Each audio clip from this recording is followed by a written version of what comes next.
கடந்த வாரம் தாம்பரம் ரயில் நிலையத்தில் 4 கோடி ரூபாய் பணம் பறிமுதல் செய்யப்பட்ட விவகாரத்தில் அபிராமபுரம் பகுதியைச் சேர்ந்த பாஜகவின் தொழில்துறை பிரிவு தலைவரான கோவர்தனுக்கு தாம்பரம் மாநகர காவல்துறை சம்மன் அனுப்பியிருக்கிறது. கூடுதல் விவரங்களை செய்தியாளர் சரவணகுமார் வழங்க கேட்கலாம். சரவணகுமார், வணக்கம். விவரங்களை பதிவு பண்ணலாம்.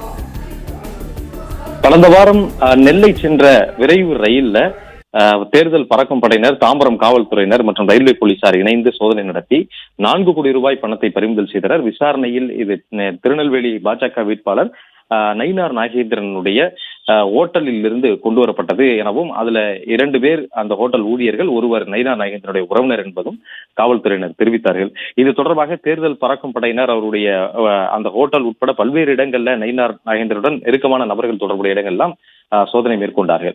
அது மட்டும் இல்லாமல் இந்த பணம் எங்கிருந்து வந்தது என்பது தொடர்பாக நடத்திய விசாரணையில பசுமை வழிச்சாலை, அபிராமபுரம் காவல் நிலைய எல்லைக்குட்பட்ட பசுமை வழிச்சாலையில ஒரு உணவு விடுதி, அந்த உணவு விடுதி பகுதியிலிருந்து இதில் பெரும்பகுதி பணம் கைமாறியது கண்டுபிடிக்கப்பட்டது. அந்த உணவு விடுதி இயங்கக்கூடிய அந்த கட்டிடம் பாஜகவினுடைய தொழில்துறை, மாநில தொழில்துறையினுடைய தலைவராக இருக்கக்கூடிய கோவர்தனன் என்பவருக்கு சொந்தமானது என கூறப்படுகிறது. அது தொடர்பாக அங்கும் தேர்தல் பறக்கும் படையினர் சோதனை மேற்கொண்டு 1 லட்சம் ரூபாய் பணத்தை கைப்பற்றியிருப்பதாக தெரிவித்திருக்கிறார்கள். இந்த நிலையில இந்த பணம் விவகாரம் தொடர்பாக கோவர்தனிடம் விசாரிப்பதற்கு தாம்பரம் மாநகர காவல்துறை அவருக்கு சம்மன் அனுப்பியிருக்கிறது. அவரிடம் இந்த பணம் எங்கிருந்து வந்தது, யார் மூலமாக இது கொடுக்கப்பட்டது, யாருக்காக அனுப்பப்பட்டது என்பது தொடர்பாக இந்த விசாரணை மேற்கொள்ளப்பட இருக்கிறது. அதே போல பாஜக வேட்பாளர் நயினார் நாகேந்திரனையும் சம்மன் அனுப்பி விசாரணை செய்வதற்கு தாம்பரம் காவல்துறை முடிவு செய்திருப்பதாக தகவல் வெளியாகியுள்ளது.